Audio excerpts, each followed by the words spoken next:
My name is Ben. I am 29, and I have worked as a software developer at a mid-sized tech firm in Boston for the past 6 years.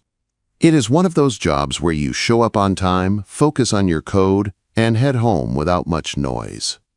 I do not chase promotions or hang around to network at happy hours. I am the guy who nods during team meetings and blends into the background. My life is predictable, and I have always liked it that way. Most mornings start with black coffee and silence. Most evenings end with me on my couch, scrolling through Reddit, or binge-watching old sci-fi shows until my eyes get heavy. On weekends, I usually catch up with my college buddy Brian through long texts or the occasional beer. It is safe, comfortable, a little boring. But boring works for me. I have never been the kind of person who rocks the boat. That started to shift about 6 months ago when Madison took over as head of the engineering department. She transferred in from our San Francisco office, and she brought this calm energy that made people look up without even trying. Madison is 38, sharp, decisive, and somehow able to lead without making anyone feel watched. She has a presence, tall, dark hair usually pulled back in a neat ponytail, and a way of looking at you that makes you feel seen even if you are trying to disappear. I still remember her first all-hands meeting. She stood at the front of the room and outlined the quarter's goals like she was reading something she already knew would happen. No nerves. No hesitation, just calm confidence. The room sat up straighter, and from that day, I caught myself glancing her way more than I should. At first, I told myself it was simple admiration. She was good at her job. She made the team better. But the truth was, it was not just about her skill. There was something about Madison that pulled at me in a way I did not understand. Something quiet, but powerful, like a gravity I could not fight. I also knew it was ridiculous. She was my boss. She was divorced. She had a kid back in California. She was older. She was confident in a way I was not. She felt out of reach and off limits all at once. So I kept it all bottled up like I always do. I kept my head down. I answered her questions in meetings. I did my work. I stayed in my lane. The only person I ever admitted anything to was Brian. Ryan is my best friend from undergrad, and he is my opposite, outgoing, bold, always pushing me to take a risk. We text about everything, from work stress to bad dates to random memes at midnight. If I am honest, Brian knows me better than anyone, and he has always been annoyed by how careful I am. One night, after a long day debugging a stubborn algorithm, I was sprawled on my couch in my cramped one-bedroom apartment in Back Bay. The place is nothing special. Exposed brick walls, a tiny kitchenette stacked with takeout containers, and a view of the alley behind a coffee shop. My laptop was open, but I was not working. I was just staring at the screen like it might tell me what to do with my life. Brian messaged me out of nowhere. "Hey man, how's the office grind? Spotted any cute coworkers yet?" Quote. I chuckled, because that was Brian, always fishing for drama. I typed back, "Kind of, but it's complicated. My new boss. Age gap. Divorced. Total no-go zone." His reply came fast. "Dude, you're too cautious. Life's short. If you like her, test the waters with something subtle. What's the worst that happens?" I stared at my phone, my stomach tight. The worst that happens is I get fired, I thought. The worst that happens is I embarrass myself in front of the whole company. But Brian kept going. He started sending sample messages, one after another, flirty but not crude. Stuff like, "You've got this magnetic energy, and I admire how you handle everything so gracefully." I rolled my eyes, but I kept reading them. I could not help it. Part of me liked seeing the words, like they were saying what I was too scared to admit. Then one message hit different. "You're truly captivating. I know this might cross a line, but I'd regret not saying it. Hope you're not bothered." It felt honest. It was bold, but it was not creepy. It sounded like something a confident man might say, not me, but still, I copied it, planning to paste it to Brian and ask if it was too much. I was texting fast. Brian was spamming more ideas. My mind was half on the messages and half on the tight feeling in my chest. And that is when I made the mistake. My thumb slipped. I tapped the wrong chat thread. Instead of sending it to Brian, I sent it to Madison. The moment it went through, my whole body went cold. The message sat there on the screen like a confession I could not take back. Delivered. Then, read. 2 blue check marks appeared almost instantly, like she had been holding her phone in her hand already. My stomach dropped so hard it felt like it hit the floor. My face burned. My heart started pounding so loud I could hear it in my ears. I stood up so fast my knees almost hit the coffee table. I stared at my phone like if I stared hard enough, the message might disappear. But it did not. I paced my living room, phone clutched in my sweaty hand, muttering curses at myself. I thought about sending an apology. I thought about pretending it was a joke. I thought about throwing my phone out the window and moving to another country. This was not some random person on a dating app. This was my boss. Visions flashed through my mind. HR meetings, awkward office silence, Madison's cold professional stare, my manager calling me into a room, a box of my stuff on my desk, my job gone. I was in the middle of typing, "I am so sorry that was meant for someone else," when her reply popped up. "I'm coming to your place now." I froze. My eyes scanned the words again and again, like they might change. "I'm coming to your place now." It was past 10 p.m. on a weeknight. My address was in the company directory for emergencies, but still, why would she come here? Was she furious? Was she about to fire me in person? Or was it something else? My mind raced through a dozen possibilities, and none of them made me feel better. I sank onto my couch, staring at my apartment door like it might swing open on its own. The city outside hummed with distant traffic, but inside my place everything felt too quiet, like the air was waiting. This mistake could end everything I built.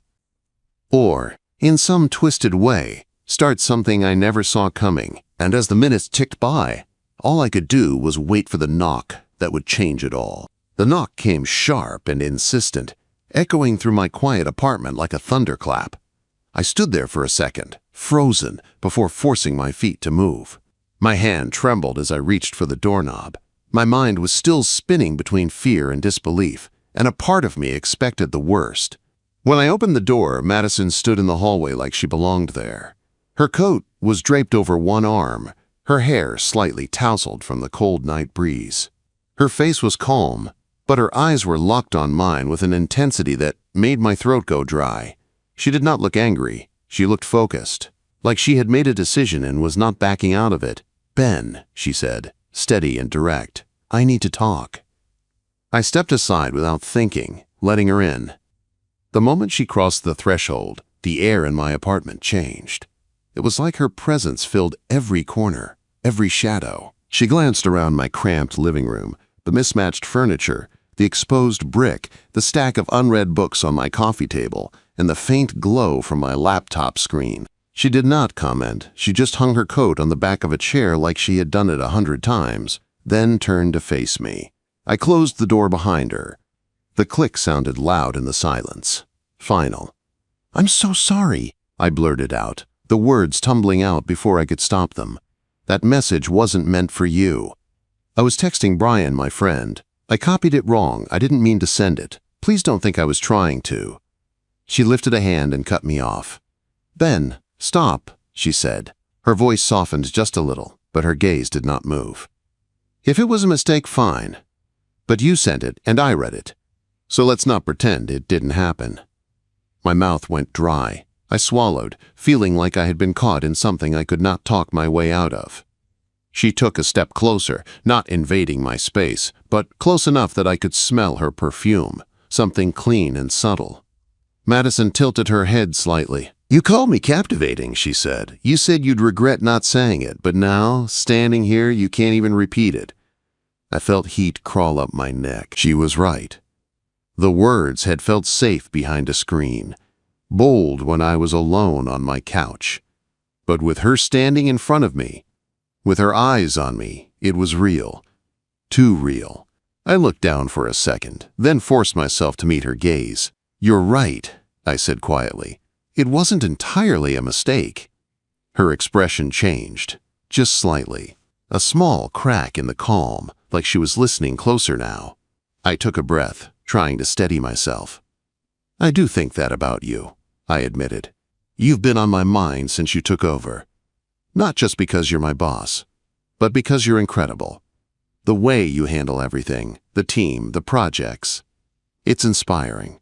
And, yes, captivating.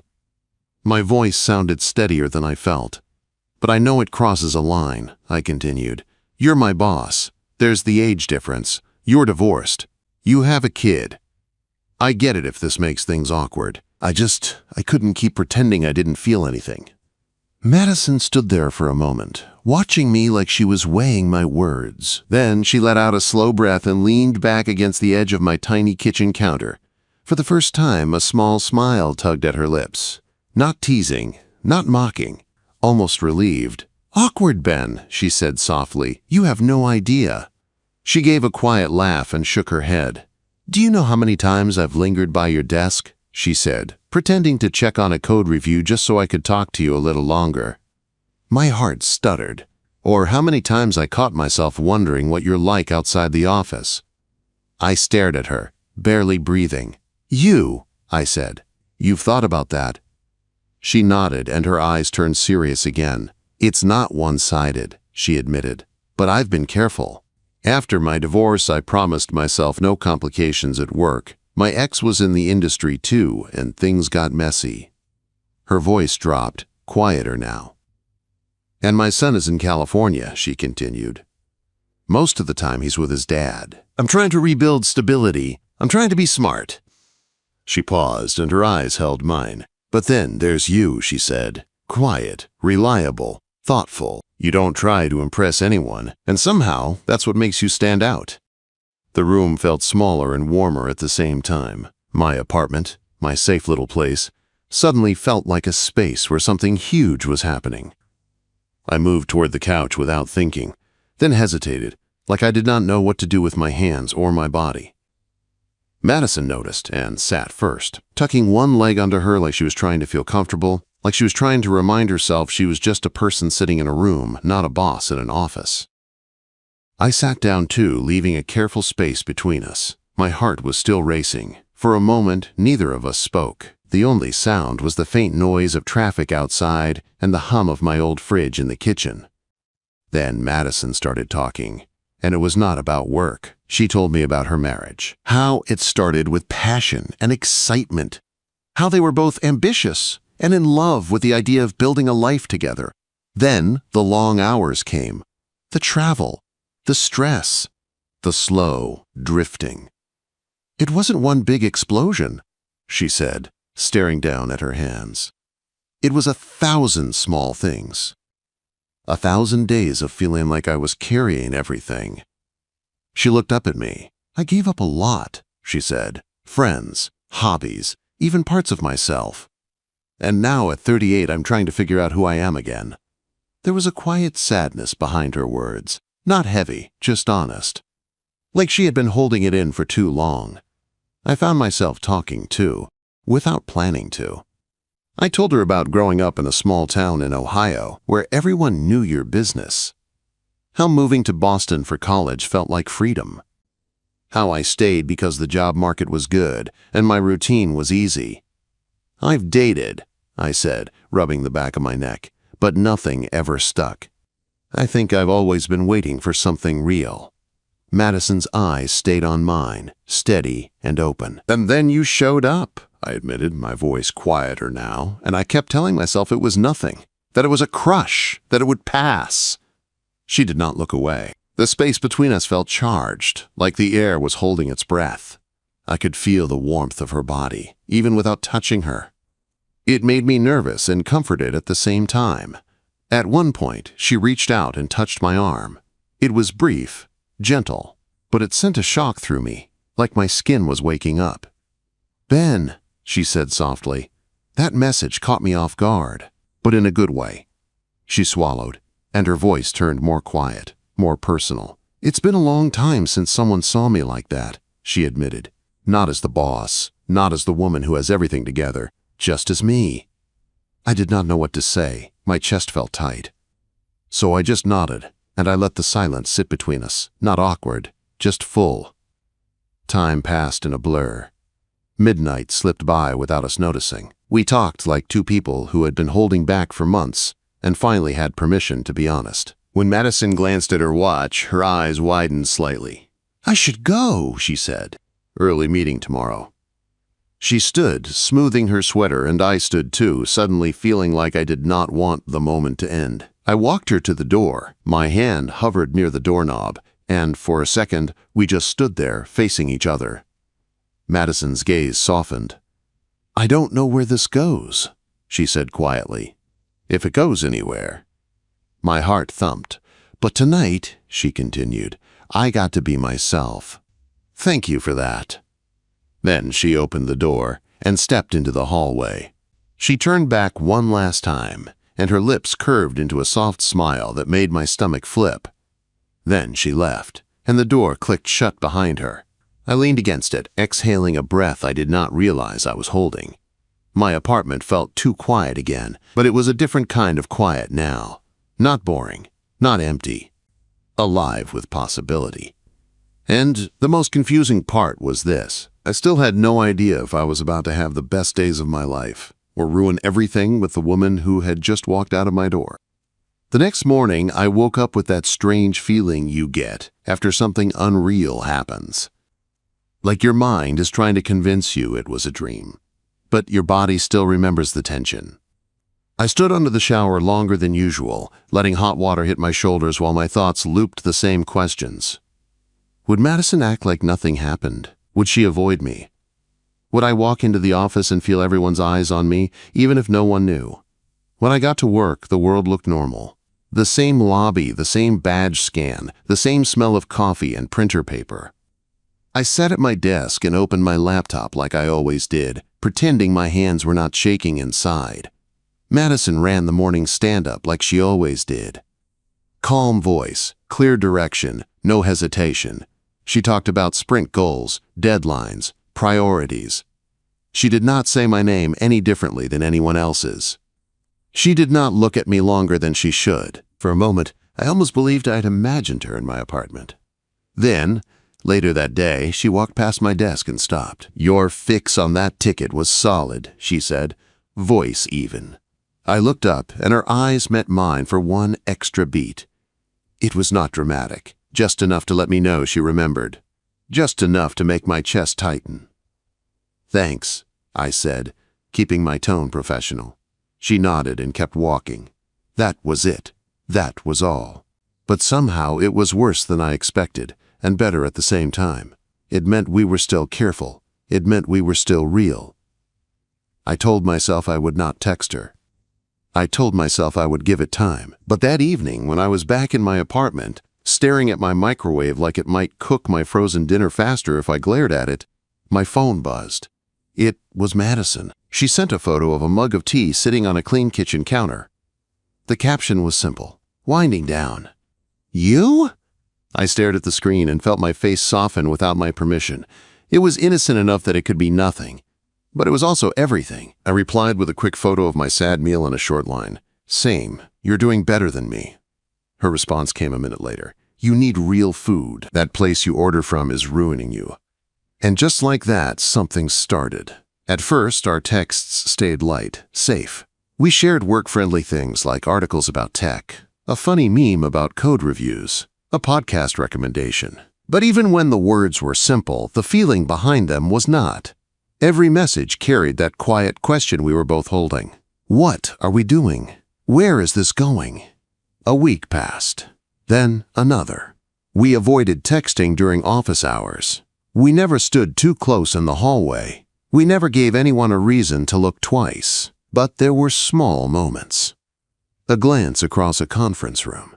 A slight smile when no one was watching. A tone in her voice when she said my name. One Friday, after a day that felt like it lasted 3 days, she texted me as I was leaving the office. "Free tomorrow night?" I stopped near the elevator, reading it twice. My heart kicked up. Before I could overthink it, another message came in. "I make a mean pasta dinner at my place. No pressure. No pressure." That phrase made me laugh a little, because there was pressure, even if she did not mean it that way.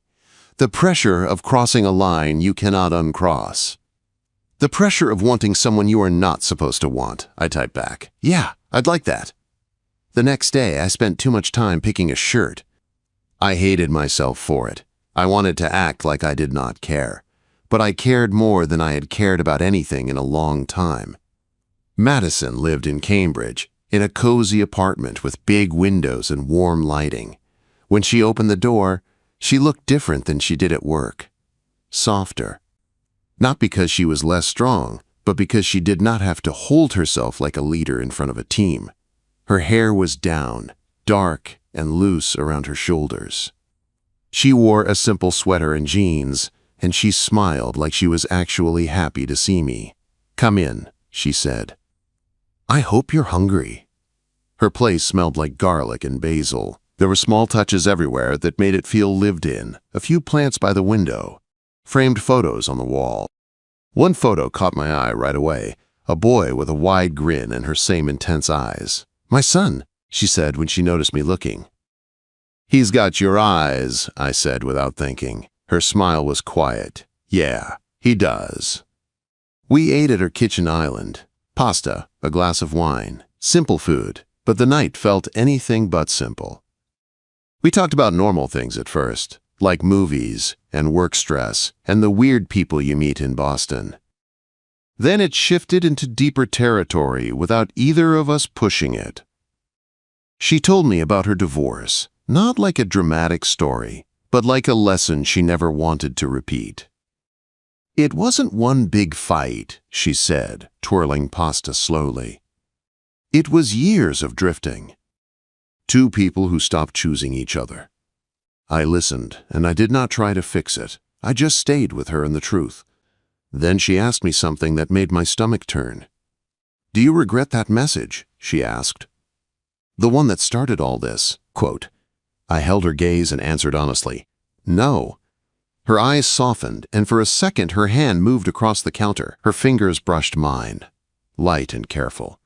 The touch sent heat through me like it was a spark finding dry wood. "It's been a long time," she said quietly, "since someone looked at me like a woman, not a title."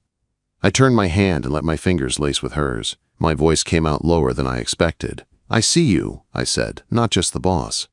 She did not pull away. When I left her apartment that night, the air outside felt colder, but I felt warmer than I had in years. I also felt afraid, because now it was real. And real things can get ruined. That fear turned into something sharper at work. At first it was just small comments. A weird pause when I walked into the break room. A look that lingered too long. Then, one afternoon, I heard two engineers talking near the coffee machine. "Did you see Ben and Madison in that huddle yesterday?" "Yeah, he's probably her favorite now." I stood there with my coffee cup in my hand, my face burning. They did not know the truth, but they were close enough to hurt. By the end of the week, the jokes got louder. At a team lunch, someone laughed and said, "Ben, you getting special treatment now, or what?" I forced a smile like it was nothing, but inside, panic spread fast. If people thought I was getting favors, it did not just make me look bad. It could destroy her credibility. She already had eyes on her because she was new and in charge. People love tearing down women in leadership. I knew that. That night, sitting alone in my apartment, I stared at my phone for a long time before I typed, "We need to talk. People are starting to notice." Her reply came quickly, "I know, come over." I hesitated. My fear did something ugly inside me. It made me want to run.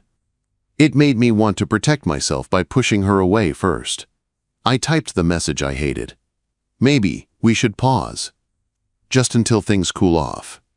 The moment I sent it, regret hit me. I watched the screen, read. Then her response appeared. "Ben, no, not like this." Quote, and before I could type anything back, there was a knock at my door. Sharp, insistent. My blood ran cold, because I already knew who it was.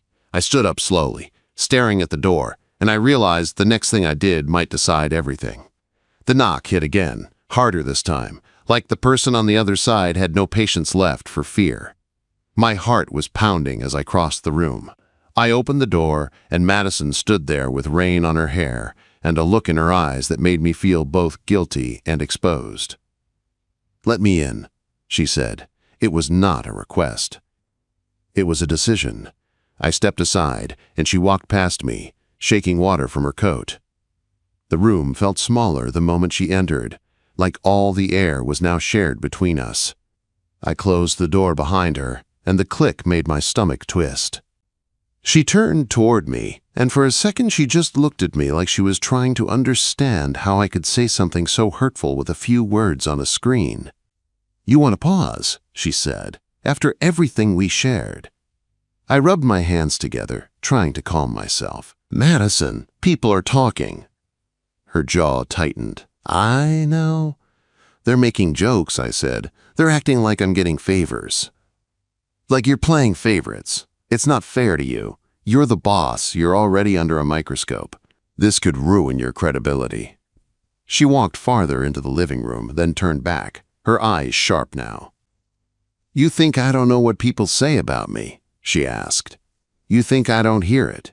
The comments about my divorce, the jokes about being a single mom, the little whispers about whether I earned my role." Her voice was controlled, but I could hear the frustration underneath. "I have been fighting noise like that for 15 years, she said. "And you want to pause because a few people made a joke at lunch." I flinched because she was right, and also because I was scared. "It's not just jokes," I said. "It becomes something bigger. It becomes a story people tell, and it can make you look bad." Madison stared at me like she was choosing her next words carefully.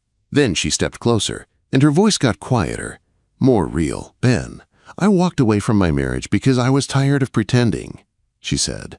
"I was tired of being careful all the time. I promised myself I would not live like that anymore." She paused, and her eyes softened. "I'm scared too," she admitted. "You think I'm not, but I am. I have more to lose than you do." That hit me. Because it was true. She took a breath. "But I also know this," she said. "If we hide, if we back down, we let the fear decide for us. We let the gossip win." I sank onto the couch, suddenly exhausted by my own panic. Madison sat beside me, closer than before. Not touching, but close enough that I could feel her warmth. "I didn't mean it like I don't want you," I said, my voice rough. "I meant I don't want to hurt you." Her eyes searched mine. "Then don't," she said simply. "Don't hurt me by running." The silence after that felt heavy. Then Madison's voice softened. "We can do this the smart way," she said. "Not reckless, not secretive, just honest." I swallowed. "What does that mean?" "It means boundaries," she said. "And it means we remove the reporting conflict. We stop giving people room to build a story." I stared at her. "How?" She didn't hesitate. "You transfer," she said. "Cambridge office. Same company, different team, no direct oversight. It's the cleanest solution." My chest tightened. "That's a big change." "So is this," she said, her eyes steady. "But if it matters, we do the work." I sat there, staring at the floor, thinking about my safe routine, my predictable days, my easy life. Then I thought about her sitting here, rain on her hair, refusing to let me hide. "I can request it," I said quietly. Madison nodded once, like she had already decided she would not accept anything less. "And I'll talk to upper management," she added. "I'll disclose what's needed. No details. Just facts. They can set expectations. HR can do their little meeting. And then it's out in the open enough to stop the whispers."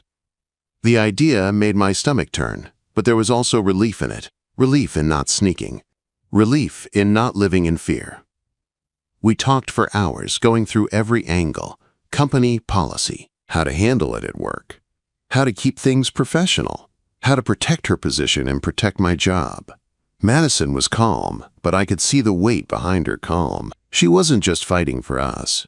She was fighting to be taken seriously in a world that always looked for reasons to doubt her. By the time she left, the rain had slowed outside. She stood at my door, her hand resting lightly on the frame like she was not ready to let go. "You don't have to be fearless," she said. "Just don't disappear on me." "I won't," I promised, and I meant it. The next week was one of the hardest of my life. Requesting the transfer felt like stepping off a cliff, even if it was the right choice.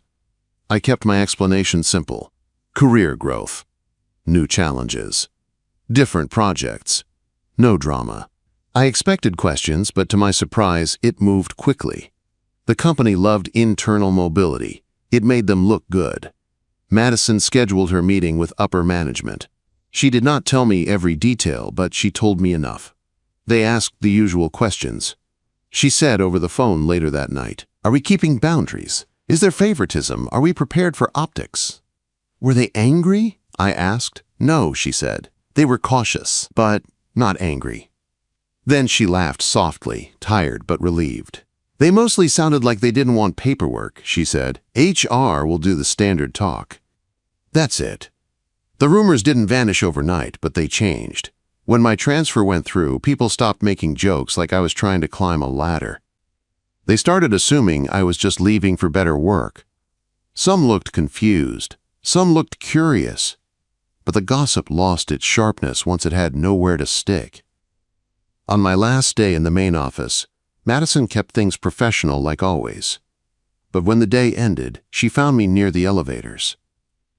"Good luck tomorrow," she said quietly. "Thanks," I replied. Her eyes held mine for a beat longer, and that small look carried more emotion than any speech. That night she called me. "I missed seeing you today," she said. I smiled into the phone. "It's only been a few hours."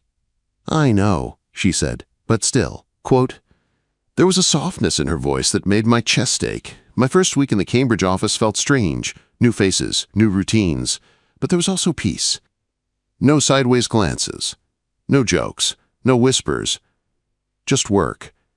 And outside of work, Madison and I finally stopped feeling like we were doing something wrong. We didn't shout it to the world. We didn't rush anything. We just kept choosing each other, quietly, steadily.